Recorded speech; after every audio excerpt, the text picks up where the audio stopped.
And tonight on Joy News Prime, drama in Parliament as minority and majority MPs nearly locked horns in fisticuffs over a photograph capturing alleged illegal sand-winning activities in Keta.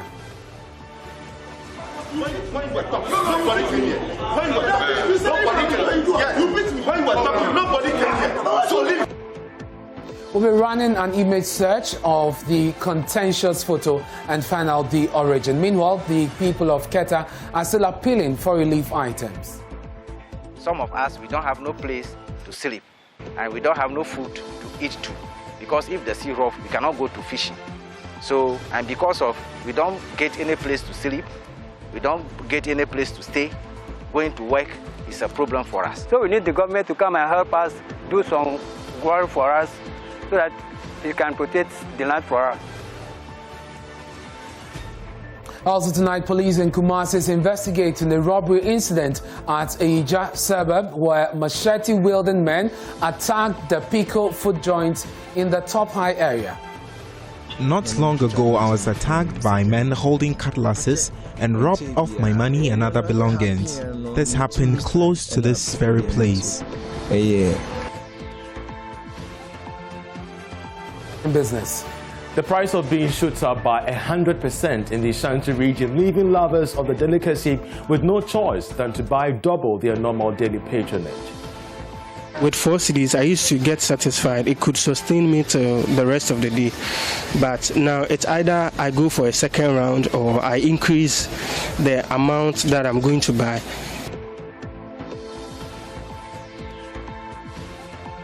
Charles Aite will bring us details. We have these and more here in the next 2 hours on Joy News Prime, coming to you live from our studios here at Fanofa, Kokumlemle, Accra. We're live on DSTV, channel 421, GoTV 144. This is the home of independent, fearless, credible and impactful journalism. Stay tuned in.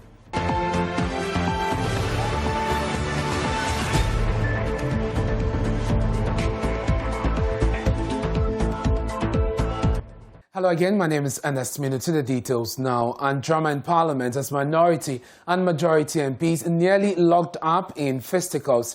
Ishayaso MP Stephen Amo and South Dai MP Roxton Nelson Dafiamepo disagreed and clashed over a photo capturing alleged illegal sand-winning activities in the Keta coastal area and its environs. Videos of the incident, which has gone viral, capture the 2 MPs being restrained by some of their colleagues and members of the media. Now, there's more in the following report by my colleague, Kwesi Parker-Wilson.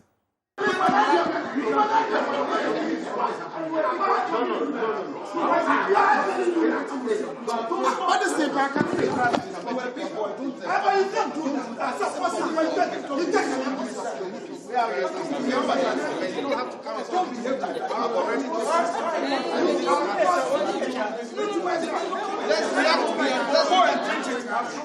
react to it.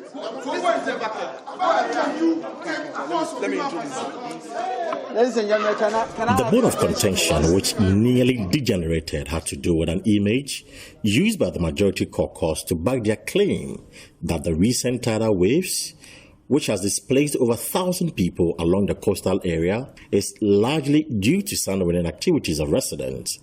Deputy Majority Leader Alexander Fenyomakin, who brandished the picture to back their assertion, said despite government interventions, if measures are not put in place to halt the illegal activities of residents within the catchment area, they will always be susceptible to the tides.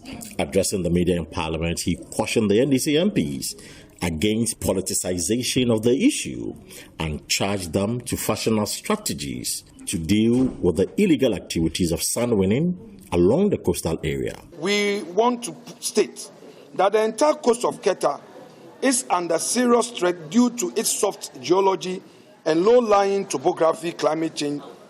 And the climate change has effect on the physical effect that have caused the sea levels to rise in recent years, resulting in higher tides that overflow their shores and end up in the communities along the Keta coast. Part of Keta's sandy earth is swept away and transported by the natural force of tidal waves during sea erosion. Tidal waves are already powerful, but they are aided even more by climate change, which causes extreme weather patterns. several consequences could be expected from the sea level rise in Ghana. So clearly, these are facts. And as a result of the sun winning, matters are getting complicated. So I would plead that much as government is making effort to provide relief, the relief items are themselves not the solution.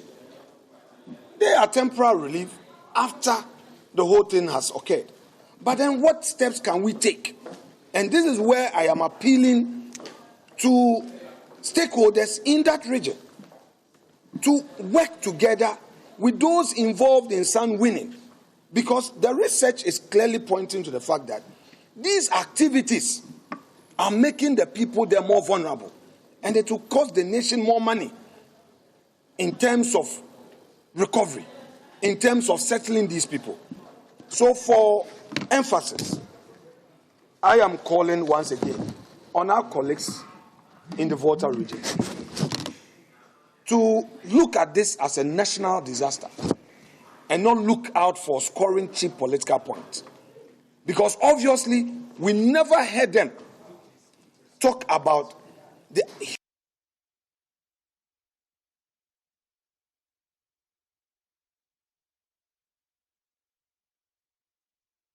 effect of what we are seeing today.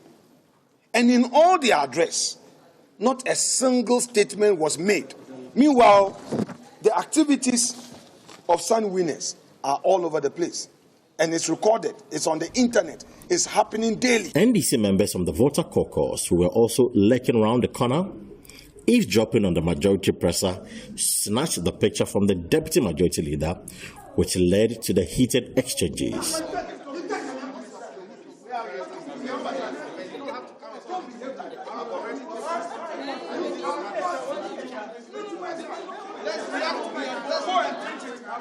Let's react to it. Let me introduce you. Ladies and gentlemen, can I have your attention for 1 second?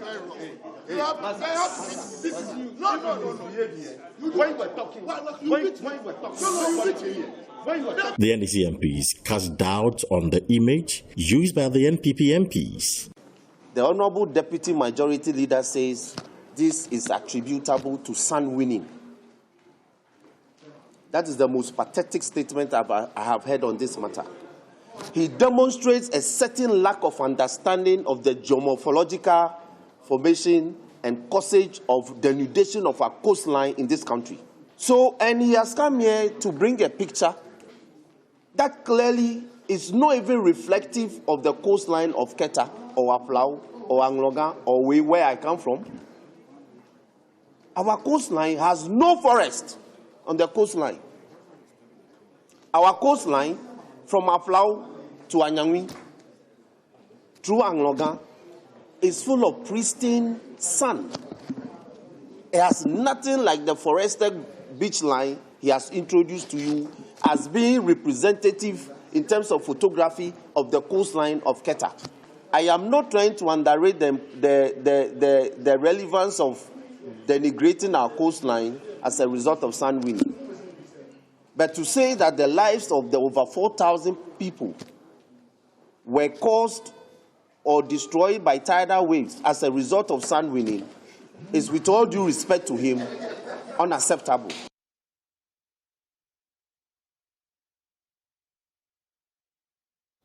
My colleague Kweku Asante joins me in the studio with an image search activity. If we find this image, whether or not it originated from Ghana, Kweku, you've been looking at the internet. You've been doing what we call the image reverse search. Yeah, reverse search. Exactly. What did you find? All right, so we've been combing through the internet. This is the picture that is the bone of contention between minority and majority MPs as to what exactly is the origin. So let's go to the screen. This is the picture that the majority put in their document that they presented to Parliament to show that one of the reasons why the tidal waves is very much pronounced in that particular part of town is because of sand winning. So they show this picture in the document they showed. But if you go through the reverse image search that we've done, this first picture came up first in 2013 in Sierra Leone. And so in Sierra Leone, this is the first time this picture came up. Okay, so you see the link to that story. Right, sand mining threatens homes and livelihoods. And this is the newhumanitarian.org. Right. And that is 2013. Right. Okay. And so if you just look down here, there is sand mining threatens coastal tourism, central region. Yes. But that is 2019. That 2019. is 6 whole years after this first image surfaced on the internet, 2019. So this is the first time, according to our search, that this image was used in Ghana. In Ghana. But it had been used in 2013. Central region. So if you go down a bit, you would see that this image had also been used around the Keta, and it says Keta Municipal Assembly must stop all sound activities. This is actually an article that was written by a writer, VKL Jokoto. Vincent Jokoto. It had nothing originally having to do with tidal waves. But that is also in 2021. That is almost 8 to 9 years since it first surfaced on the internet from the Sierra Leone place. So this image, as we have searched, the first time it came up on the internet was in 2013. In Sierra Leone, it came up in 2019 in Ghana, in the central region, and 2021, and the Keta, as an article someone had written. Someone had also used it again in India, had posted something on Twitter a very long time ago, long before it resurfaced in Ghana. It had been used by a tweet. Let's check the second page. Let's check out the second page. So this is the tweet I'm talking about by Vince Baisa on Twitter. He says, you can continue to pour sand and build beaches if your money is illegal sand mining operations continue to take the lives of innocent people in India.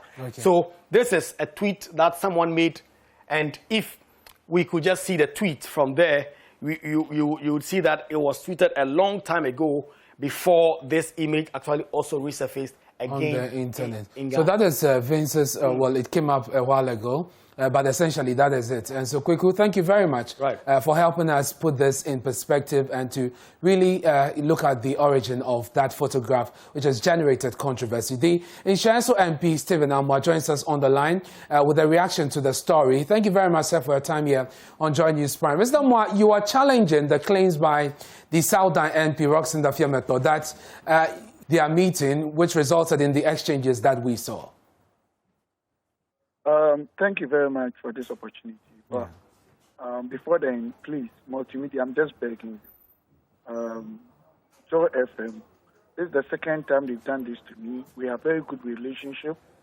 Everybody needs you. You also need everyone, especially as a politician. And I don't think I'm happy with what they did to me. That they interviewed him and they never spoke to me. He said whatever he wanted and tarnished my reputation. I don't think that is very good. Well, we have the opportunity now. Apologies for whatever transpired. Somebody may not listen to what I'm saying. Somebody may listen, but I'm saying that talk to them. I beg them. Please, I thank you for this opportunity. I'm surprised that Roxanne is actually telling the entire Ghanaian a story that he knows. It's not exactly so. And he's trying to paint a picture as if in Parliament we are having antagonistic relationship between the majority and the minority. It's extremely unfortunate. What happened was so simple. Deputy Speaker Afenyo Makin was conducting a press conference, and Honorable Kofi Amabua just jumped into it. I mean, the media asked them, and he started disrupting the press conference by shouting on top of his voice. So I even quickly just came out like, oh, Honorable, a senior man, we all like and respect. Why are you doing that? Before God, I was even laughing. And you were standing there with Roxanne. I even went there because Roxanne is my friend.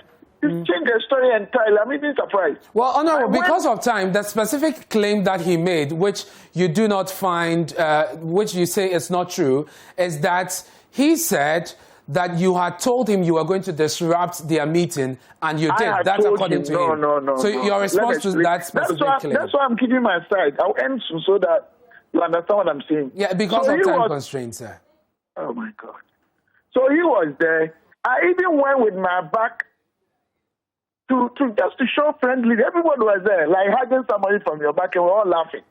Then they forced Afenyo Makin and took that document from him. That was when I followed them to our cafeteria. We came back, and we were all not in a very angry or whatever manner. We were struggling, and we took the document. So the deputies asked me to just go to where they are doing the press conference, and also make sure I listen to whatever they want to pour out there so that we can react. Then I went to stand there, and then everybody was there. I'm surprised, like, he said that if I don't away from there, you beat me or something like that. Everybody was there. And he was so serious. I was like, well, why will you beat me? You can't beat me. And I got angry. I mean, I'm very sorry that I also got angry. But I'm a human being. But he's changing the story. It wasn't anything. They actually put up, behaviors that I don't want to talk about it because I respect them. Very well. It wasn't an issue that we should put into the public domain. Very well. So you didn't say what he claims that... So you didn't say what he claims you have said. But just before you go, Mr. Amwa, once I have you, let me ask you this. The photograph in contention is imagined not to be representative of anywhere here in Ghana. How do you react to that? I cannot speak to that. I want to be very honest with you. Something that I don't know. I'm not the kind of person that easily lie. Because I went there, I met my leader conducting a press conference, and by our conventions, we all stood by him. Okay, to provide support. So whether the picture was so or not, that is something that can be discussed or explained well by my leader. Very well. I want to thank you for your time. This falsehood about me, I'm so surprised. Mr. Amwa, I'm grateful that you could join us. That's the Showbiz MP Stephen Amwa there. Meanwhile, the Works and Housing Minister, Asensu Boache, is hopeful that the 2022 budget would make provision for the construction of a sea defense project in the affected communities. Then we have started, we are on it, and I'm very hopeful that very soon we will come to terms with the funding and we will be able to go back to sites. Like I said, all the preparations have been done. Technical evaluations, even the contractor who will do it has been identified. So it's now to raise the money. And we have started serious engagement with the Ministry of Finance. And very soon, I'm very hopeful that we'll be able to get the money to go to site. I'm very hopeful that you will say something about it. From Parliament, 7 children, school children of the St. Charles Luanga SJHS have drowned when crossing the River T to Bentum community in the Saboba district of the northern region after returning from their headmaster's home, Mr. Emmanuel Chinga, his rice farm actually. Now the incident happened when 31 JHS students were returning from the head teacher's farm on a canoe and it capsized in the middle of the river. Let's speak to Adum FM's Northern Region correspondent, Ilyasu Abdul Rauf. Thank you very much, Ilyasu, for joining us here on Johnny's Prime. So first of all, let's know, tell us about these children who have been affected by this. Do we know who they are in terms of identification? Currently, we don't know their names, and we are yet to find out their names. How has the school been reacting to this news? Okay, currently we are yet to speak to the school authorities because currently the headmaster who went the farm with the children are currently not around. In fact, he's yet to show up. So we don't know his whereabouts, whether because currently the residents in the community are currently thinking that maybe because of the incident he may,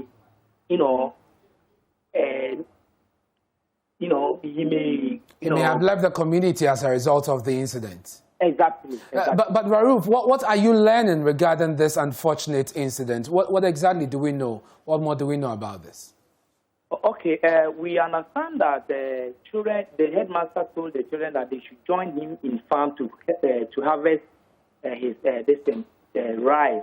So when they finished with the well, we seem to have lost Ilyasu Abdul Rauf on the line. That's Adum FM's correspondent, bringing us details of some school children who have who have drowned after crossing a river on their way from their head teacher's rice farm. We'll be bringing you details of this when we get Abdul Rauf back on the line. But away from that, a 7-year-old boy, Prince Wisdom Mawina, drowned last Friday around Obujo in the Adenta municipality, was attempting to cross an open drain with no retaining walls. The tragic incident occurred when the boy was returning from school.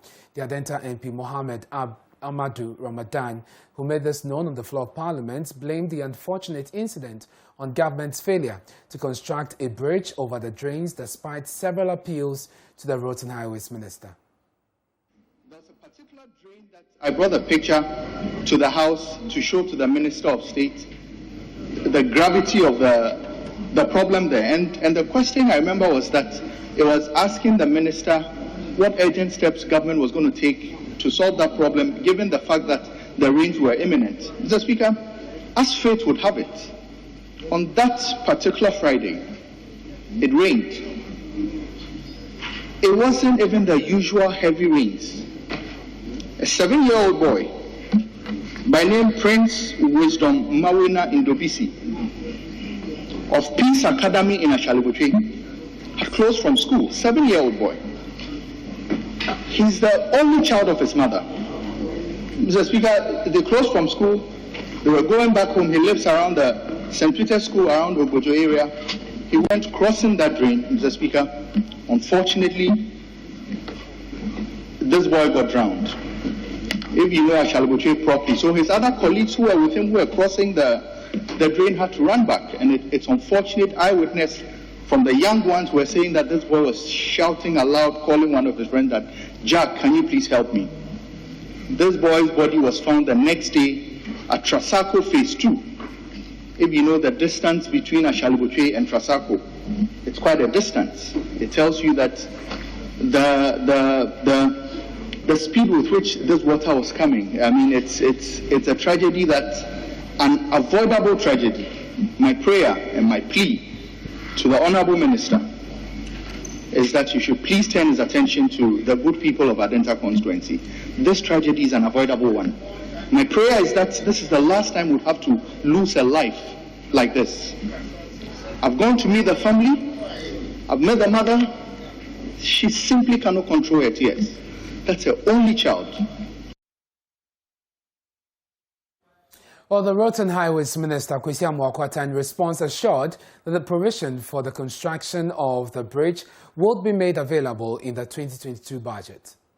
It has to be done, particularly when it is an emergency, and in his submission, he said that even a life has been lost. It's unfortunate and it's regrettable. We should not lose any single life in our country. So it's regrettable that we lost a life in this matter, your constituent. So I am really supporting you that it's not even a question of using the word, I plead. You don't have to plead with me. You must bring it to our attention, and it's a must. It's a must that it must be done. And it has been done in so many instances. It has been done in so many instances. If there is a broken bridge and it's an emergency, in our ministry, we have a program to deal with emergencies.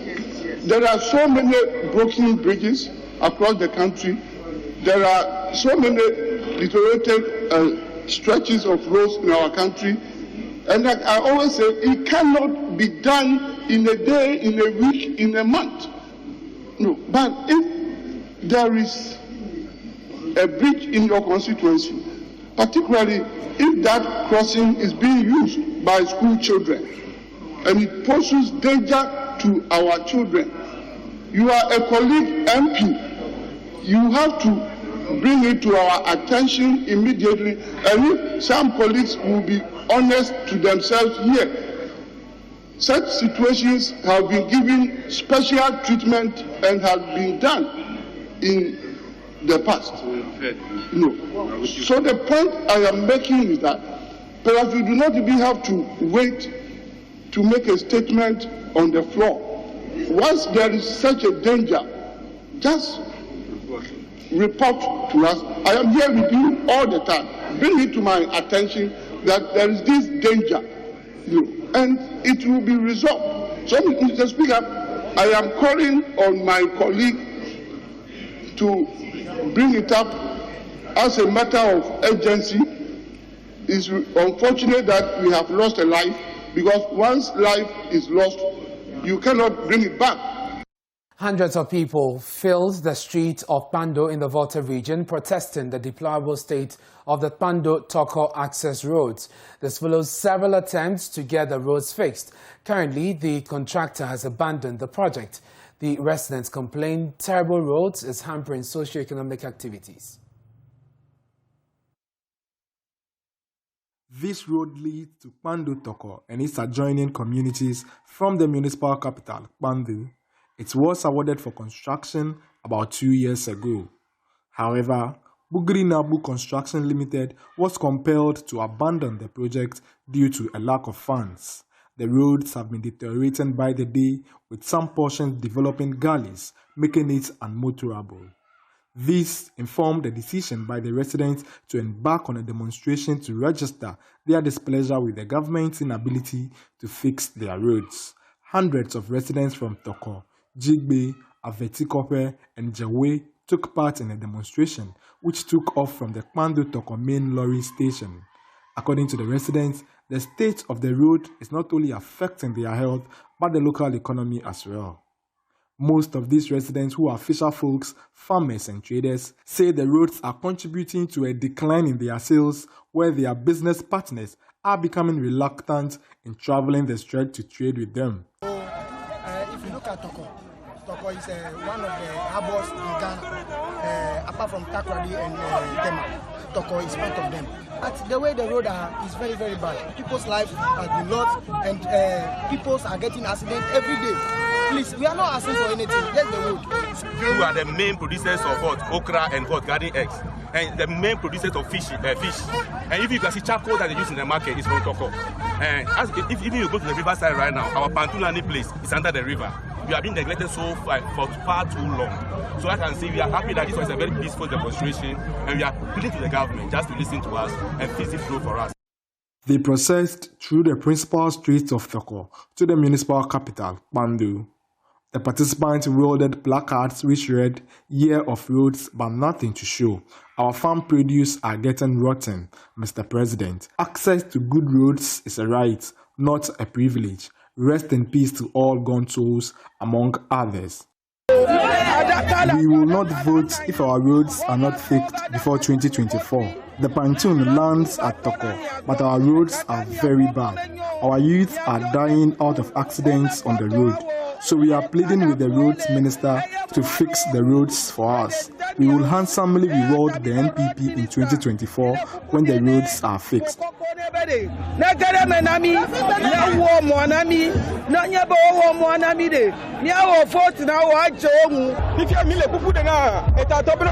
are pleading with the authorities to help us. We will close the Toko market if they fail to help us. We will not allow the police to mount their barriers on the road as well. The demonstration ended at the Municipal Assembly premises, where a petition was presented to the President through the MCE. Divine Akwensivie is a member of the Pando-Toko Youth for Development. The focus of our petition is the deplorable state of the following roads. The 4-kilometer Pando-Toko road. Yeah. The 3-kilometer Jigbe Junction Jigbe road. Yes. The 2-kilometer Jewi to Jigbe road. Yes. And the 3-kilometer Jigbe to Bofe, Avetikope road, and the Toko Township roads.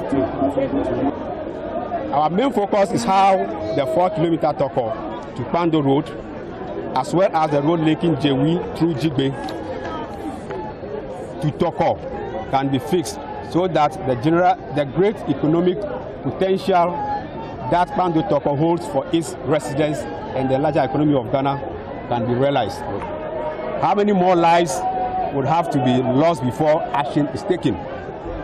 There is no need for yet another life or limb to be lost before work resumes on the road.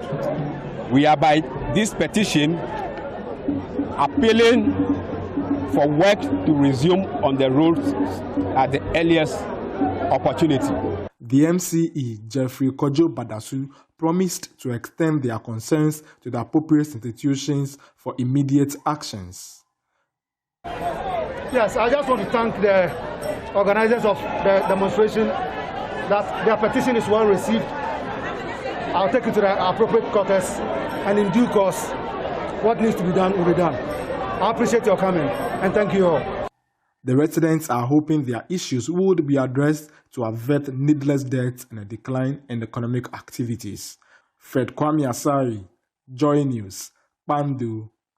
My name is Ernest Mino and this is Joy News Prime. Coming up in business, beans shoot up by 100% in the Ashanti region, leaving lovers of the delicacy with no choice than to buy double the normal daily patronage. With 4 cedis, I used to get satisfied. It could sustain me till the rest of the day. But now it's either I go for a second round or I increase the amount that I'm going to buy.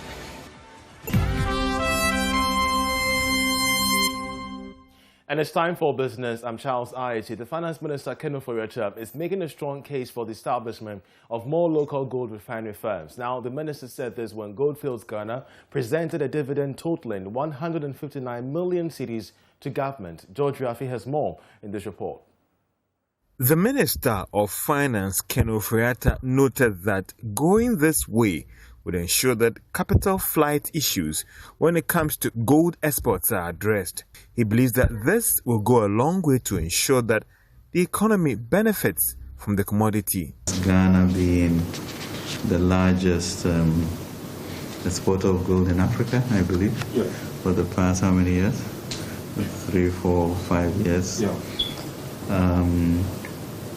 And we don't have an LBMC refinery in town. But the Vice President and head of Goldfields West Africa, Alfred Baku, expressed the company's commitment to support government-developed communities in which they operate in the national economy. He's also been talking about the company's commitment to zero emissions and target date. With regards to the decarbonization, the industry globally, we've all committed to the zero emission by 2050. Out of the 159 million cedis paid to government in dividend, 149 million Ghana cedis came from its Takwa mines and 13 million Ghana cedis from its diamond mines. Under the ratified development agreement between the Abossey Goldfields and diamond mines, Goldfields pays government an annual guaranteed advance payment of 5% of profit after tax in case it's not in a position to pay a normal dividend. Now, the Association of Ghana Industries is warning of a possible collapse of local manufacturing firms if government does not review the 50% benchmark policy on imported products. Ahead of the 2022 budget, the AGI has urged government to exempt sectors such as agribusiness, pharmaceuticals and heavy industry from the policy. It has already sent the proposal to the Finance Ministry. The Vice President of the AGI, Humphrey Enim-Dake, also explained that the 50% benchmark value sets an unfair market competition in the country. The concern of AGI is that the benchmark value policy that was introduced within the said period has been inimical to manufacturers, specifically between the agrarian businesses and the value addition processes within our manufacturing space.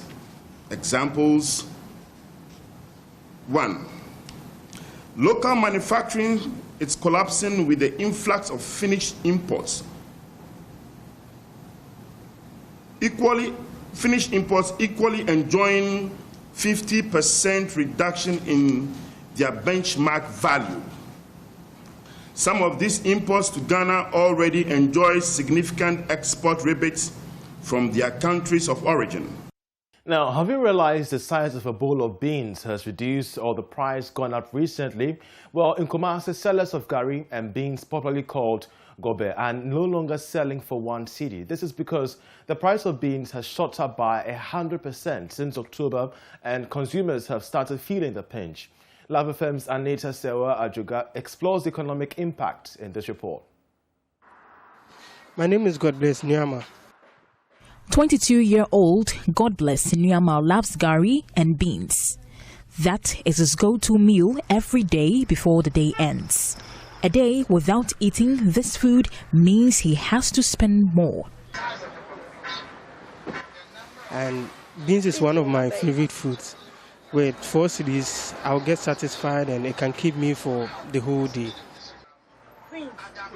His daily budget has been affected due to the price increase of his favorite meal. As a student, the meal sustains him through the day at a minimal cost, but the situation is different now. With 4 cedis, I used to get satisfied. It could sustain me till the rest of the day. But now it's either I go for a second round or I increase the amount that I'm going to buy.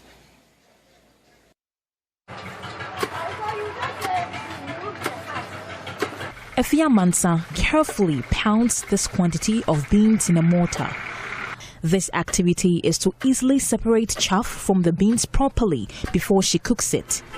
She then pours the beans on a perforated wooden tray, rubs her hands on the beans to get rid of the chaffs. This is meant for her gobe food joint at Eija in Kumasi. Though a sack of beans is expensive, Mansa complains the sack is full of chaffs. You can see that the beans is full of chaffs. Our customers get angry when we refuse to sell the beans at 1 cedis.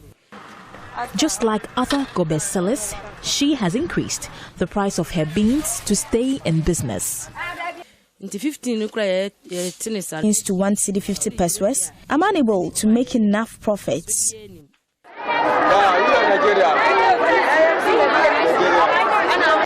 Beans in retail are often sold in locally measured cups, container bowls, and sometimes bags for wholesale.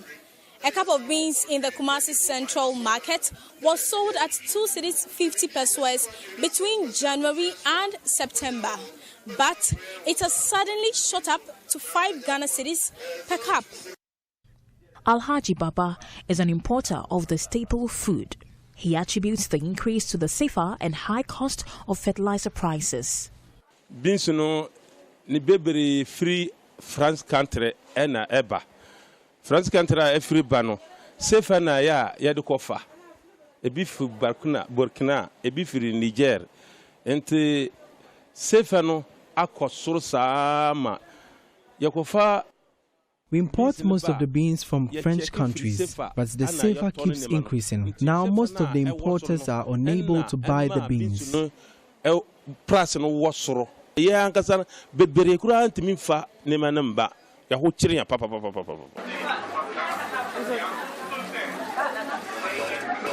Meanwhile, Baba's customer, Comfort, says she is unable to buy beans in large quantities due to the high price coupled with increase in fuel prices.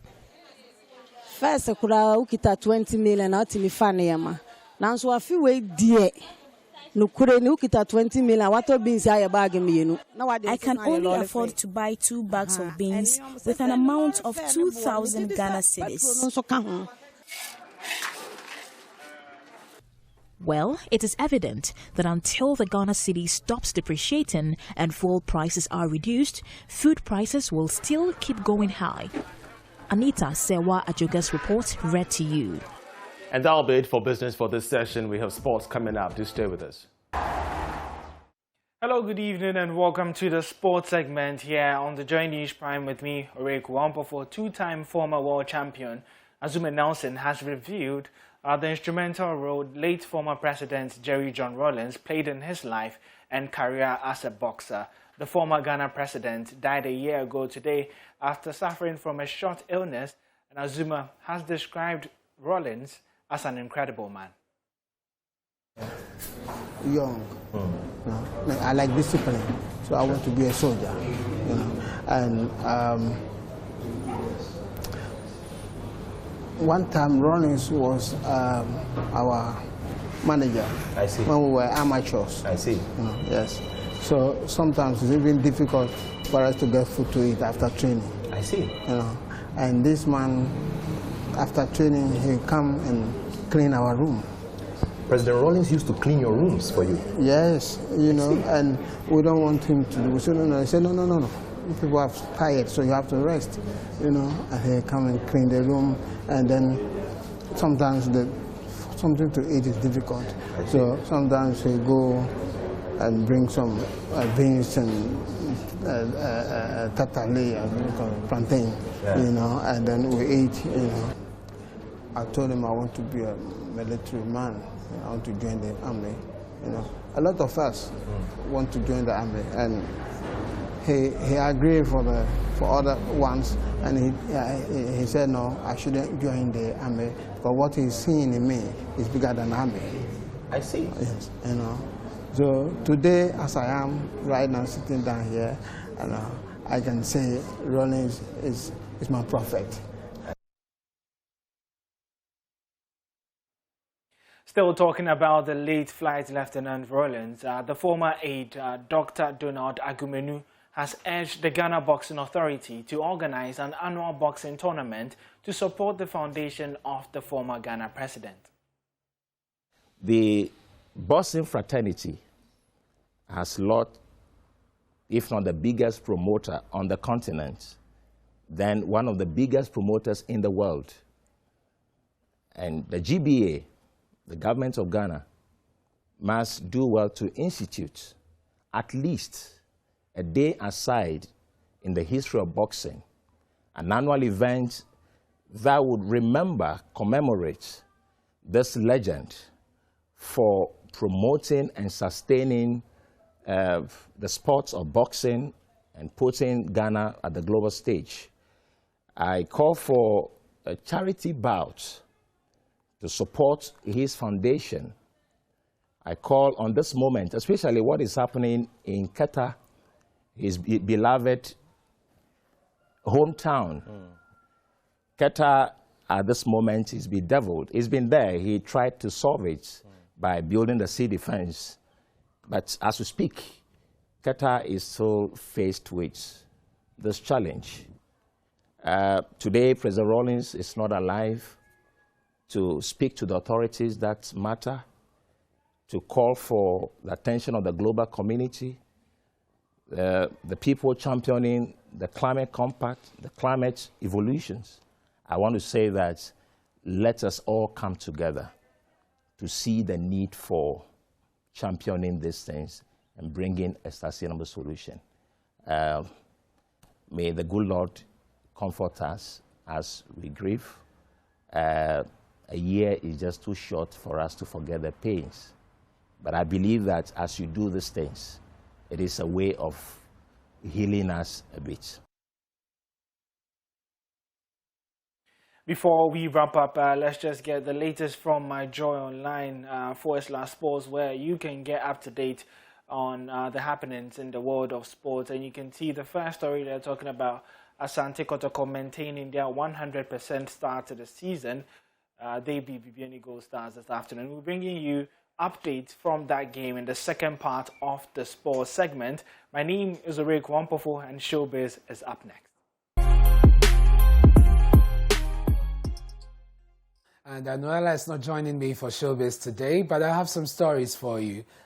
Musician Kobna, who was on Drive Time on Joy FM with Lexus Bill to promote his new single, Konkonsa, says he's the most defamed person in Ghana's music industry. Now, the musician opened up to Lexus that he dreads his 13-year-old daughter Googling his name for the fear of what he might see. Wow. Lexus, I can say that I'm most defamed person. I could see it coming out of your mouth right now. I've been described in this country. If sometimes I pray my 13-year-old daughter doesn't go on the internet actually typing my name and finding out what's going on. You understand what I'm saying? Because she'll be reading something totally different from the that she experienced at home. You know, and it's quite problematic. Well, he also spoke about his relationship with Kurunti Hene, and Kobna says there are no issues as been reported. Matter of fact, me and the brother have no issues, you know. We do not have any issues. It's just that, you know, sometimes so many things happen, and people actually have their own versions of how the reportage goes. But then for me, from my end, I have no issues with the brother. From your end? From my That's instructive. Yeah. That's to say maybe from the other end there could be an issue. That I have no idea. But from my end, as far as I'm concerned, I have no issues. Yeah. But you're not as close as you were, right? Matter of fact, what brought us together was music. Okay. Yeah. You understand what I'm saying? And not like a personal friendship. Yeah, we didn't have a personal or anything. What brought us together was music. And it got to a point where I need to go on with my stuff. He also need to go on with his stuff. And yeah, that kind of, we actually, everybody went about his business at a point. You know what I mean? So that's Kobna on Joy FM earlier this afternoon. Let's talk about Manifest, the rapper. And he's set to release an album that's Medina to the world. Or Medina to the universe. He's been talking to Joy Entertainment about this album. We know that COVID has had an impact on certain parts of our business. Touring, being able to do things live, it's had an incredible effect on it. But things are changing back again, you know. I think everybody's getting double vax, so you're coming back to my concerts. Thank you. But, I mean, creatively, it also gave us a chance to pivot to, you know, a person like me, I took the time to make a lot of new music. And that's what I'm coming out with next. So, you know, out of every tragedy, we try and find some triumph. But, you know, my heart goes out especially to a lot of the young artists who are coming up on the verge of something, and then all of a sudden COVID happened. But, you know, there's always a time. Later is greater. You never know. Yeah. November 18th, Medina to the universe, MTT is dropping. People have waited, they've complained, but now we are ready. The triumph is coming. All right, so you have to watch out for that album launch, and that's it for Showbiz.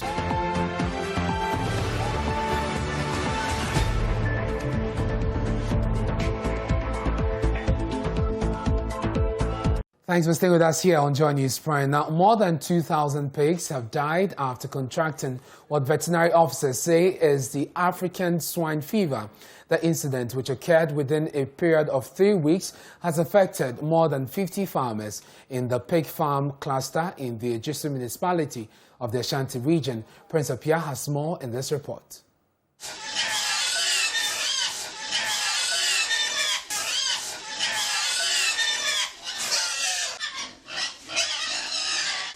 That was 2 months ago, and this place had so much life.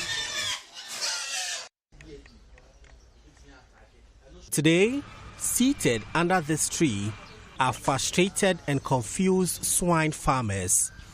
This has become their routine. They come here to chat among themselves and deliberate on ways to get back to business.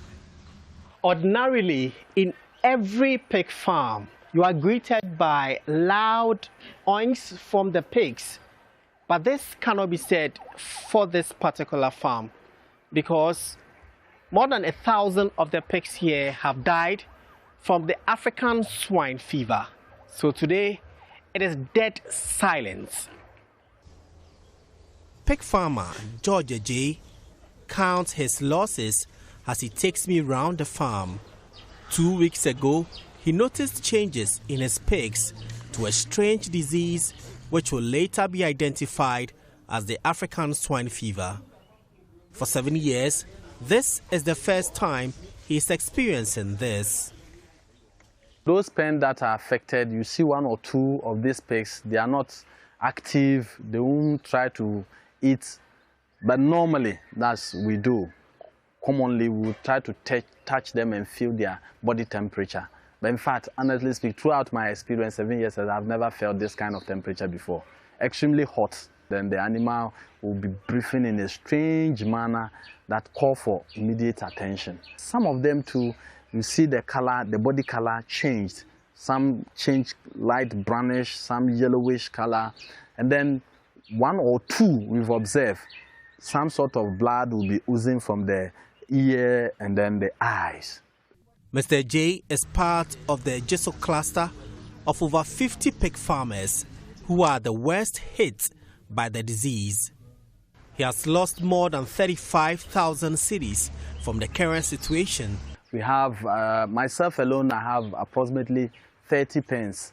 On the average, if you are considering the number of farmers and pens available here from this end to that end, we are looking at not less than 3,000 pigs produced annually. And then we normally start to sell them to the markets when they are 50 kilos and above. So if we are taking the lowest kilo margin, that is 50 kilos, and multiplying that by 3,000, it means we are producing approximately 150,000 kilos of pork, that's pig meat, and that's equivalent to 150 tons of meat. Some people have lost tons of money. I've lost not less than 35,000 Ghana cedi. So if after this, and most of our colleagues, they've lost interest. In fact, it's disastrous. Veterinary officers at the Jeso Public Health Directorate have been assessing the situation. To avoid such disease outbreaks in the future, the farmers are advised to observe proper biosecurity practices. Higa Oforiwa is the Chief Technical Officer for Public Health in charge of disease control. What we are entreating them is to do the cleaning and disinfection for some time so that they leave their farm bare for some months. After that, we will let them bring in new animals to try and rear them to see if the disease is totally eradicated. Meanwhile, the farmers have begun putting in measures to get them back to business, but yet to get clearance from the health officials. Now,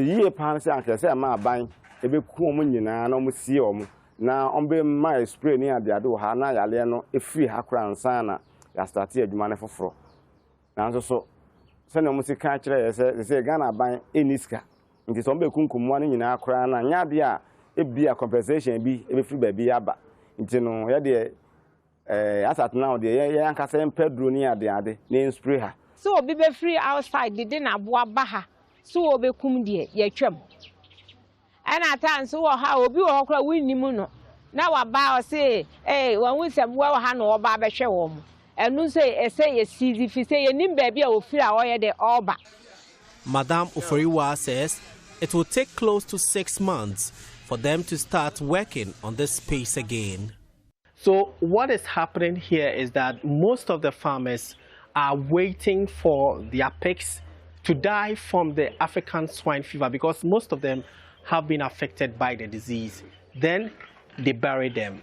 This has become a major cause of worry for most of the farmers who now would have to wait for 6 months before they can bounce back to their business. My name is Prince Apia, reporting from Ejiso. We stay in the Ashanti region because police in Kumasi is investigating a robbery incident at the Eja suburb where machete-wielding men attacked the Pico food joint in the Top High area. The robbers made away with undisclosed amount of money, a TV set and mobile phones. The latest incident occurred a mile away from the Maxima Junction where a young lady was gunned down by unidentified assailant about just 2 months ago. Residents are appealing for enhanced security as they recount their experiences with Love FM's Erastus Asaridonko, who visited the scene of the robbery incident. So this is a food joint, a very popular one. It's called Pico within the Eija community. And this is where the latest of violent robberies have occurred here about 2 nights ago. Now, there is a CCTV footage which is indicating what transpired that night. And in the CCTV footage, which the police are working on, you could see 3 people on a motorbike. There's one who was riding the motorbike. There are 2 others, one in front and the other one wielding a sharp machete. And they entered this food joint and subjected the manager and some other people to some threats and finally made away with an undisclosed amount of money and some other items. Now, this is one of a string of robberies we've witnessed within the Maxima Eija Market affordable housing enclave. Now, just about 4 months ago, a young lady was gunned down just ahead of me about a mile from this place. which has got the people talking.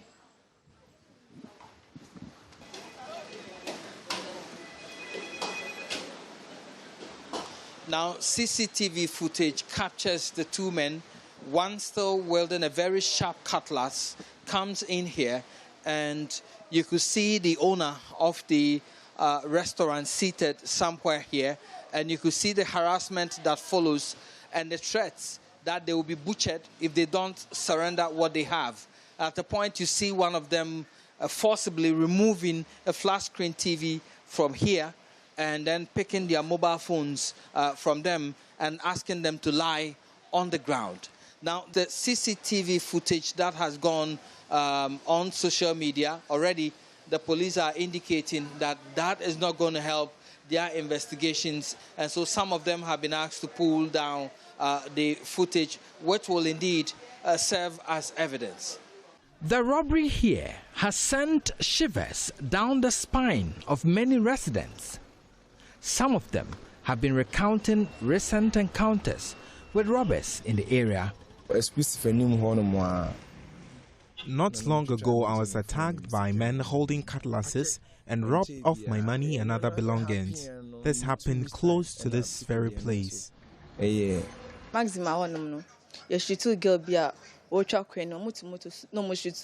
Someone was shot at Maxima. The street lights are also faulty. It is not steady, so this place is almost always dark. I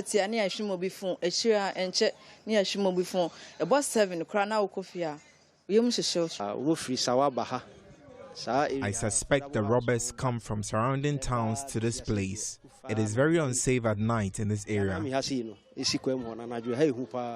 Assembly member for Aketego electoral area, Charles Enchel, says the breakdown of the community watchdog program is to blame for the increased attacks. This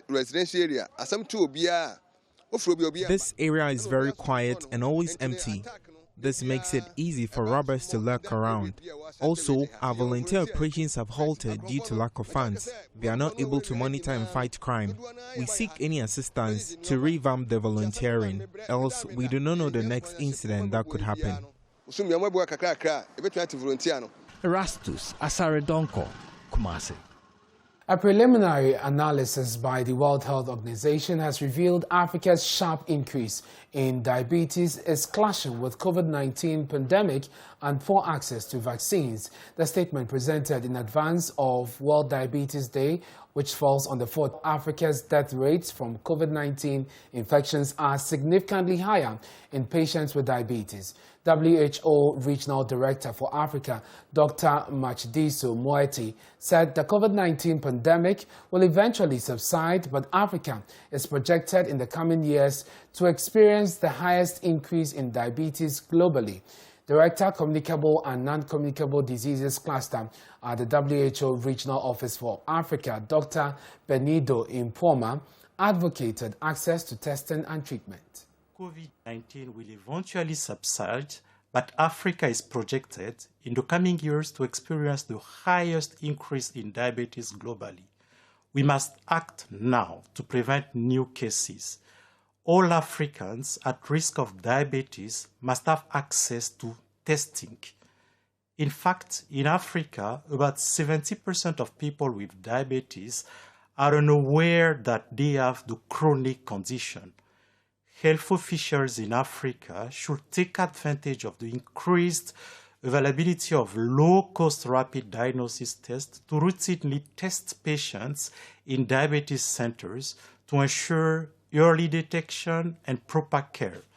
These centers can also be key venues for vaccination. When it comes to vaccination globally, people with diabetes and other underlying conditions have been prioritized, but Africa has faced challenges with this strategy. Data from nearly 40 countries find that nearly 14% of all COVID-19 vaccine doses administered so far have gone to Africans with underlying conditions. While there is some progress, 9 months since COVID-19 vaccination campaigns began in this region, we are nowhere near where we need to be with protecting our most vulnerable populations. The Bono East Regional Police Command has arrested 5 persons suspected to be manufacturing guns in the Kintampo North Municipality. The suspects, according to the command, were apprehended during an intelligence operation and are said to be operating as blacksmiths in the area. The police say the move forms part of measures taken to clamp down on criminal activities across the region. My colleague Anas Abet has more in the following report. 5 persons are currently in the grace of the Bono East Regional Police Command after they were arrested during an intelligence-led operations at the Kintampo magazine. The suspects, Diakon Richard, Akoji Emmanuel, Abdul Rashid Sumani, Abdul Fattah Isaka and Ibrahim Kadri were said to be manufacturing all sorts of weapons at their respective blacksmith shops. ASP Amponsab Gosie Dankwa is the regional police PRO. The Bono East Regional Police Command embarked on an intelligence-led operation at Kintampo magazine and arrested 5 persons or suspects. They are Diakon Richard, Akoji Emmanuel, Abdul Rashid Sumani, Fattah Isaka, and Ibrahim Kadri, who operate blacksmith shops and manufacture all sorts of weapons. 4 gun butts, 6 gun barrels, 1 barrel gun, 1 double barrel, 4 gun bridge blocks were retrieved from suspect Diakon Richard's shop. 39 gun bars, 16 barrels, 4 9mm and 38 mm auto foreign live ammunition, 2 AAA live cartridges, 2 garden gun live cartridges, 2 spent AA empty shells, quantities of pellets, 22 short pieces of wood and other implements used in manufacturing of weapon bars were retrieved from suspects Akoji Emmanuel, Abdul Rashid Sumani, and Abdul Fattah Isaka. However, suspects alleged keeping the exhibits for their master, one Yaya, now at large. Suspect Ibrahim Kadri also mentioned suspect Richard Diakon as the owner of the exhibits which were retrieved from him. Presently, all suspects are in custody and the exhibits retained for further investigations. The police urged blacksmiths in the area who are interested in repairing guns to seek for the needed licenses that will grant them the power to do so. Ignorance of the law is not an excuse. I will entreat each and every one of us to let the message go out there. Let us educate them. Now, if you want to operate professionally as a blacksmith, and more so to deal with weapons, you need to acquire a permit or a license, which will allow you to work without having any challenge with the law. They therefore assured the general public of the police commitment towards providing security to all business personalities in the area. Reporting for Joy News, Anas Sabit, Tichiman. Now, it emerged in court that a lecturer at the KNUST used his wife, Rodalyn Amoako Dako's phone to send messages to family members, friends, and himself on a day of her alleged kidnapping. According to fact of a case made available to the Asokwa District Court, Dr. Wilberforce Agre, who made his second court appearance on Friday, sent messages from his wife's phone on the day he claimed she had been kidnapped. Now, he complained to the police on September 2, 2021 that his wife had been kidnapped from her home on the Okodia Road, KNUST. Ohiminteria was in court and has details. Police investigations into circumstances leading to the kidnapping of Mrs. Rodalyn Amwadako revealed messages were sent from her phone on the same day of her alleged kidnapping. Some family members and friends of Rodalyn and the accused person received the messages informing them of what was happening to her. Police investigations revealed the messages were sent from a range close to the KNUST campus home of the accused person. Dr. Wilberforce Agri was arrested on October 6, 2021 to assist police with investigations. According to police prosecution, the accused, in his caution statement to police, admitted he sent those messages from his wife's phone after being forced by one rookie who is alleged to have been contracted to harm his family.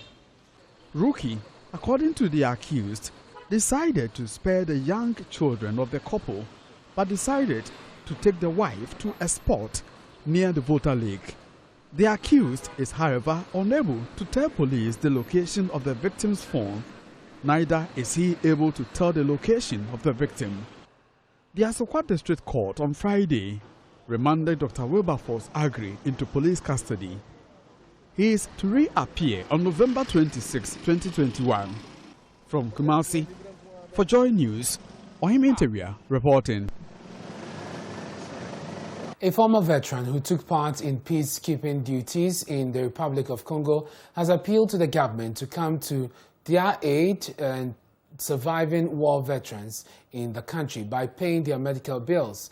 Now, ex-sergeant retired Jonas Dakura Togo noted that they have laid their lives for the nation, and as a result, most of them who are aged now are having life-threatening diseases. The 81-year-old war veteran made the appeal in an exclusive interview with Joy News' Upper West correspondent Rafiq Salam on the margins of the Remembrance Day celebration held in Wa. Ex-Sergeant retired Jonas Dakura Togo, then a rookie soldier, was part of Ghana's contingent to the Republic of Congo in 1961. Well, there was clashes there, and it demanded that the United Nations be there. So I went there to represent Ghana. And at that time it was called United Nations Organization, It was very, very difficult indeed, but I had to enjoy it because that's the job, the nature of the job. He said he has learned a lot of life lessons at the battlefield and has no regrets joining the army. Oh, I have no regrets at all. I'm very happy that I'm an ex-serviceman for joining the army. I'm very, very happy indeed. If I hadn't gone to the army, I would have died and come back again. It was a very good organization. When you go there, you learn a lot of things. You gain a lot of experience. The octogenarian war veteran is one of the few surviving soldiers who represented the country in war-torn countries. He is of the firm belief that veterans who fought for the country have not been adequately compensated by the government. As a result of that, some of them are having life-threatening diseases and appeal to the government to take care of their medical bills. We, the war fighter, a lot needs to be done to us. The government needs to pay our hospital bills. We are all aged, and then we often fall sick, so we need help, like payment of our hospital bills.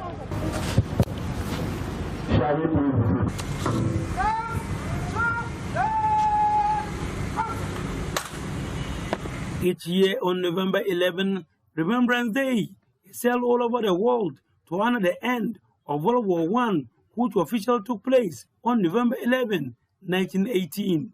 In Ghana, Remembrance Day is held on 11th November annually to honor servicemen who died fighting.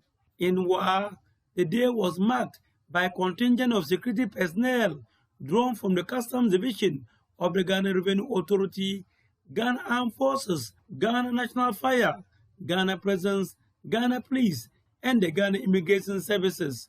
Also present were some war veterans, retired soldiers, and wives of the departed war veterans and their families. At exactly 11 a.m., a siren was blown to mark the day.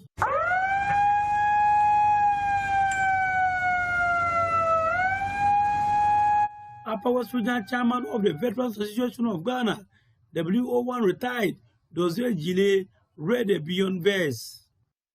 They shall not grow old. As we that are left grow old, age shall not weary them, nor the years condemned. At the going down of the sun, and in the morning, we will remember them. We will remember them. There was 2 minutes of silence for the departed soldiers, followed by the sounding of the last post using the reveille. 5 wreaths were laid in honor of the fallen heroes. Upper West Regional Minister Dr. Hafiz Bin Sali laid the first one on behalf of the government and the people. Commanding officer of the 10 Mechanized Barracks, Lieutenant Colonel Jima, laid the second one on behalf of the Ghana Armed Forces, followed by the Upper West Regional Chairman of the Veterans Association of Ghana, WO1 retired Dosio Gile, who also laid one on behalf of veterans in the country. Overlord of the Wala traditional area, Navuseni Sedi Pilipo IV, laid one on behalf of traditional authorities and the people of Wa, whilst Madam Emilia Donkorong concluded by laying one on behalf of the wives of the war veterans. Reporting for Dwayne News, Rafik Salam. Wow. A boy's dream of becoming an engineer has been given a boost. Like his 600 other schoolmates, Alvin Sosu had never held a computer despite learning ICT in the classroom for 10 years. There was pump at Esium, the eastern regional town where Alvin lives, as ATC, Ghana's largest wireless infrastructure company, opened the doors to a new center expected to enable young people like Alvin study with computers. My colleague Justice Bedu was there for us. This is Esium, an agrarian town in the Kwaibibrim district of the eastern region. Whatever you are seeing here is the manu. So this manu will appear. At the Presbyterian school here, a teacher is doing what he does every day, teaching information communication technology class. He has no computers. He's using his mobile phone to show pupils how to create a folder. When you are teaching and you have the teaching learning resources at your disposal, it makes teaching and learning easier. This is what you want the children to see, and it's before them. It is different from you telling them to imagine. So sometimes teachers have to bring their own laptops to the school to at least facilitate the teaching of ICT. In the class, the pupils look on with faces that makes it hard to tell if they get anything they are being told. The school doesn't have computers, so we don't use computer. The pupils in this school haven't used computer before. When we are learning ICT, we learn from the book. When we are learning ICT from the book, we didn't get it to work. Because the computer is not there, so we won't get it to work. Commission this all-important edifice to the glory of God and the glory Today, of that era comes to an end. As a whole. God bless. American Towers has a lot to offer in the area of digitization, and this is being done globally. By the end of this year, we would have 10 digital communities in Ghana in very, very strategic locations where it is highly needed, and this is focused at helping the girls in school that are normally underprivileged, that would not have the opportunity to be exposed to digital technology. This is targeted at such children so that they become whatever they can be in the future. This ICT space, filled with brand new computers and internet, would now allow the children and teachers here to have a feel of a mouse and computers in teaching and learning. The children in this school are super excited about the center, but none is more elated than Alvin Susu, who says he dreams of being a computer engineer, and this new center could help him reach for the stars. When I grow up, I want to be an engineer and build ICT lab for some schools. because some schools, they don't have ICT lab to learn. So when the teacher teach them, they don't understand it very well. We thank ATC Ghana for building us ICT lab. So God bless them. This is the first of many that the company plans to build across Ghana, so many more Alvins in rural Ghana can have a better shot at learning with computers. Justice Baidu, Joy News. Assume. This is Johnny Swine with me and Asmina. We're taking a short break. When we return, Charles IT will bring you more business stories plus sports. Stay with us. And in business, the Minister of State in charge of Works and Housing, Dr. Frida Pempe, has charged players in the housing sector to prioritize local products in order to reduce the cost of housing in Ghana. This, she believes, will help address the rising housing deficit in the country. Speaking at the opening of the 18th International Building and Construction Exhibition, Dr. Pempe said the addition of value to Ghanaian architecture can boost its international recognition and trigger interest. The 18th International Building and Construction Fair is targeted at providing the platform for sellers of housing accessories and stakeholders in the housing industry to showcase their products and services. Minister of State in charge of Works and Housing, Dr. Frida Pempe, bemoaned the increasing dependence on foreign housing materials. According to her, Ghana has great prospects in driving the quality but affordable housing agenda. And I'll implore my good friends to look into it the next time when they are putting together such an exhibition, is to tap into the local industry. We have a lot of resources in this country that we can tap into it for our housing industry, for the built environment. So why are we not showcasing what we have? As for the international importing these luxury things around, we always have them. But how do we project our own? And I've just been told that they have a symposium on housing tourism. I believe that is another one way to showcase our culture, to showcase our traditions, to showcase our resources, what we have as a country. Ghana is endowed with a lot of resources, so it's up to us to add value to what we have and even to export to other neighboring African countries along the West Coast and even around the world. On housing tourism, the minister believes it is time for Ghana to put its works out there to attract foreign investments and exports. It has a lot of potentials. When we travel around, we all look out for beautiful infrastructure. We all look out for beautiful architecture. We look out for greens. So if we promote the housing industry through tourism, it will enhance our economic activities, it will boost the housing industry, it will boost our infrastructure, it will boost up our architectural drawings and architectural firms and all that. So I believe if we bring all these people under one roof for us to brainstorm and, think about how best we can project our country, not only through dancing and drumming, but through architecture, through infrastructure, and through housing. I believe that's the right way to go. Here are some exhibitors participating in the ongoing fair. When you talk about Interplus, what comes in the minds of people is quality. So if you are looking for quality, what your money is worth, Interplus is the place to come to. We just don't sell the product. We offer advice. We also do installation. We take measurements, and we educate you on the best products and practices when it comes to our product. So Interplus do not just sell products as others do, and we also want people to know that our products are made in Ghana. Everything is manufactured here, but to the international standard.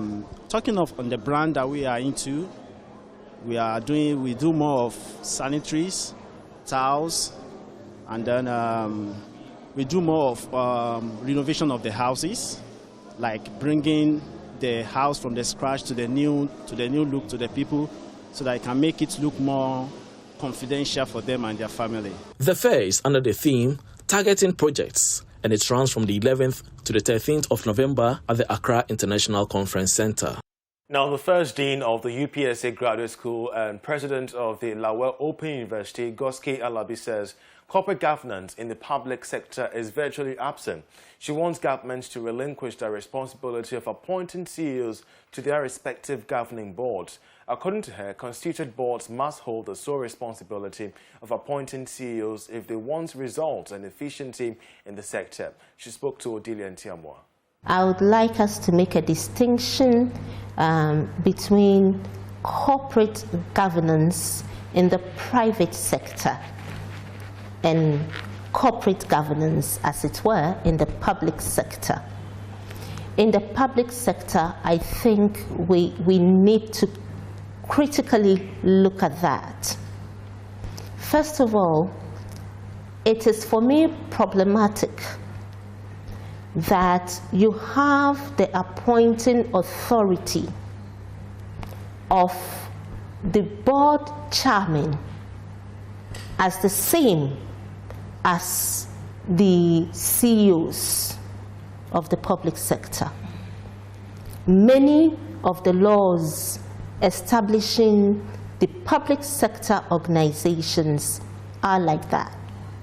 So, for example, you would have the president appointing the chairman of a board, and the same president appointing the CEO of that organization. That CEO may not really take the board as seriously as it should, because the board didn't appoint him or her. That's true. It is one of the first flaws that I see in government institutions. In government institutions. I happened to have done a few corporate governance trainings for the Public Services Commission when Madam Beatrice Katruku. Well, we move on. Quality Life Insurance Company has launched a new product onto the Ghanaian market dubbed the Golden Age Comprehensive Insurance Policy. The policy covers vehicles against fire, theft, plus a loss or damage through impact, collusion or overturning of the vehicle. We have more in this report. Golden Age Comprehensive Insurance Policy seeks to redefine aging for baby boomers, that are people born between 1946 and 1964, with a spirit of creativity. It provides 24-hour free non-insurance benefits, which includes 24-hour on-call services, guaranteed courtesy call at the time of a claim, facilitation of home medical laboratory services, and automatic renewal of policy at expiry. Policyholders will also enjoy payment for total loss of vehicles, payment of basic first aid costs for injuries by insured and other occupants, and refund of reasonable towing costs. Here is the managing director of the company, Kwabena Addison, explaining the need for the introduction of this new policy. This is a launch of a very innovative product, Golden Age Comprehensive Insurance. It gives you everything that you can get from comprehensive insurance, and it has other add-on non-insurance benefits. A courtesy car in the time that your car is accidented. It will also facilitate the taking of blood samples at the comfort of your home. We will pay for an annual eye test. We will pay for an annual PSA test. We will pay for an annual cervical and breast cancer test. And we are on call 24 hours for anybody who is a baby boomer. And finally, we do have automatic renewal. So what we are saying is that 48 hours after your policy expires, if you have not renewed it and you get a car accident, we will ask you to pay the premium and we will pay the claim. And that is the first of its kind in this country. It's the baby boomer generation who are better drivers, who have more wealth to spend, who know exactly what they want, needed a policy that was unique to them and targeted at them. So that is why we are here today. We developed the Golden Age Insurance Policy, and this seeks to provide comfort for baby boomers, people born between the ages, people who are 65, 55 and older. The baby boomer generation is the largest segment of consumers, comprising about 40% of market share in Ghana. James Ishen's report for Joy Business.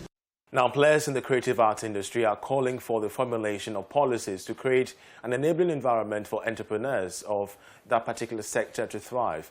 The Chief Executive of Charterhouse Productions West Africa, Theresa Ayuade, speaking to Joy Business at the Entrepreneurship Town Hall meeting, believes the enactment of policies that regulates the sector will ensure maximum exploitation of the creative arts industry. The Creative Arts Agency, in collaboration with Gen Ghana, as part of the 13th Global Entrepreneurship Week, has held the Entrepreneurship Town Hall meeting to engage leaders in the creative arts industry on entrepreneurial opportunities in the sector. Country founder and MD of Gen Ghana, Stephen Jessikwao, says the meeting has become necessary because the creative sector has the potential to employ over 950,000 persons to bridge the employment gap in Ghana. He calls on stakeholders to highlight the works of creatives to make them marketable. Yes, putting them out there is very important, and this work takes a collective effort. So the likes of you, like the media, has got a key role to play in terms of amplifying the works and or these entrepreneurs, because if we don't tell their story, nobody is going to tell their story for us. So the media has got a key role to play, the policymakers has got a key role to play, development agencies. It's an ecosystem environment that has to come together to work together to be able to sort of create that opportunity for the creative art entrepreneurs. No one can do it single-handed alone. Creative art agency cannot do all by themselves alone. That's why they've been able to partner with like Gen Ghana for us to come together to do programs like that. CEO of Charterhouse Productions West Africa, Theresa Ayuade, says the finalization of policies and roadmaps laid before government will fast-track the growth of the creative arts industry. The broadcast bill that has still not been passed. Recently, our creative arts bill was passed after so many years. So some of these bills are enablers for the industry to thrive and to move on. So we need to advocate for these bills to be passed and for more structure, more policies to drive the industry. And I think we need to just engage more as an industry with the creative agencies. I think they've shown us a willingness to have conversations with us so we can together carve out a path that would make the industry more attractive and more commercially viable for creatives, because that's what we all want to achieve. We want creatives to be able to thrive off their crafts. The Global Entrepreneurship Week is a campaign to celebrate and empower entrepreneurs in every country and community all over the world. Now, the MasterCard Foundation, in partnership with Stratcom Africa, has held a community engagement at the Agbogboshi market on the safety and preventive protocols of COVID-19. Here's more.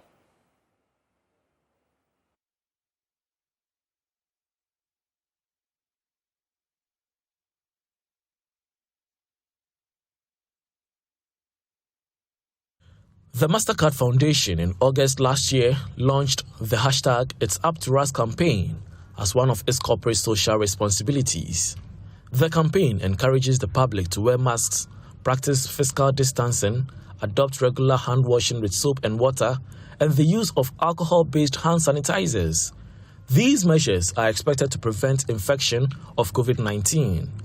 This year, the foundation partnered Stratcom Africa to engage some market women at Agbogboshi. Here's a representative of both companies, Mira Ankra. Stratcom Africa and the MasterCard Foundation are partnering on this particular intervention, which is at the Agbogboshi community, because we feel that the Agbogboshi community is a vibrant community that has a lot of youth. And at the heart of the MasterCard Foundation's work is youth, is young people. They want young people to thrive. They want young people to succeed. They want their voices to be included in the discourse. And that'll be for business. We have sports coming up. Do stay. Hello, good evening and welcome to the second part of the sports segment with me, Oreku Ampofo. A second half strike from Isaac Opon ensured Asante Kotoko make it 3 wins out of 3 after a hard-fought 1-0 victory over Bibiani Gold Stars on Friday. The result extends the Porcupine Warriors lead at the top as they go 3 points clear of Ken Faisal, who would play against Ashanti Gold this weekend. Here's head coach of Asante Kotoko, Prosper Nate Ogum. It's great. It's great. The victory is good for our confidence. If you look at the intensity of the game, they were just kicking and following. They were very strong in the air. The pitch was not conducive for our usual passing and moving game. We're finding it very difficult to receive the balls and pass well. But then, irrespective of that, we did the needful by scoring. And as for Razak, that's why he's part of the team. That's his responsibility. When the last line of defense is beaten, it is his responsibility to keep the team in the game. And that's exactly what he did, both in the first half and in the second half. And kudos to him. I like his confidence, I like his bravery, and I like his judgment and anticipation. It's great. His team, we are doing well. I don't know what you mean by the best, but if you look at the game model we're trying to put in place, trying to pass the ball, follow, change positions and what have you, I think it's a new thing to them. And as I always say, it will take a little bit of a time for them to become automatic in their performance without thinking and taking decisions on the field of play. So it's a gradual process, and I know with time they'll be used to it. Whether the field is good or the field is not good, they'll be used to it. But I'm very hopeful that when we play on a good field like Baba Yara or Accra Sports Stadium, I mean on a synthetic turf like Wafa, I'm sure we can play better than we. Prosper Nate Ogum enjoying the start of life at Asante Kotoko as he's now picked 3 wins out of 3 and top of the Ghana Premier League table. However, there are more fixtures to look forward to in week 3, and let's take a look at some of these fixtures. And Asante Kotoko did beat Bibiani Gold Stars this afternoon by 1-0, courtesy a goal from Isaac Opon. In terms of other matches to look forward to this weekend, Dreams FC are home against newly promoted side Accra Lions. Legon Cities host Great Olympics in what should be an Accra derby. On Sunday, Heart of Folk and Ediana Stars. What a fixture that is. Both teams looking for their first wins of the season. And then 11 Wonders host Mediama, who are also winless so far after 2 games. Bechem United play Omina Sharks. Wafa travel all the way to the north to face Real Tamale United. Ken Faisal host Ashanti Gold as Karela play Brekum Chelsea. From the Ghana Premier League, let's now move to the Black Stars, where head coach Milovan Rajavac has described Ghana's last group qualifier, World Cup qualifier, against South Africa as a final of any major competition. The 3-time World Cup participants need a win to book a ticket to the final phase of the Qatar 22 FIFA qualifiers. Here's a Joy Sports report with more details. Well, the match between Ghana and South Africa comes off on Sunday at 7 p.m. at the Cape Coast Stadium, and we'll be bringing you live commentary of that game on Joy 99.7 FM. So throughout the weekend, we'll be building up to that big game. So do keep your eyes on the Joy News channel and then Joy 99.7 FM. But before we go, just a little bit of breaking news coming in, and Barcelona and Dani Alves have reached an agreement in principle for the player to join the football first team for the remainder of the current season.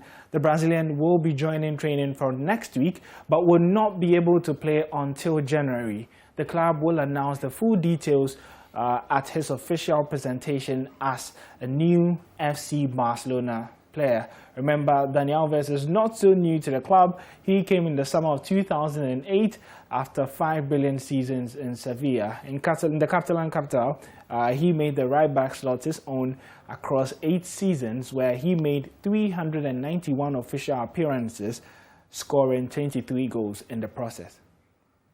You can get some more sports stories on myjoyonline.com/sports, or visit our Twitter handle at JoySportsGH. My name is Ore Kwampofo, and do have a fantastic weekend.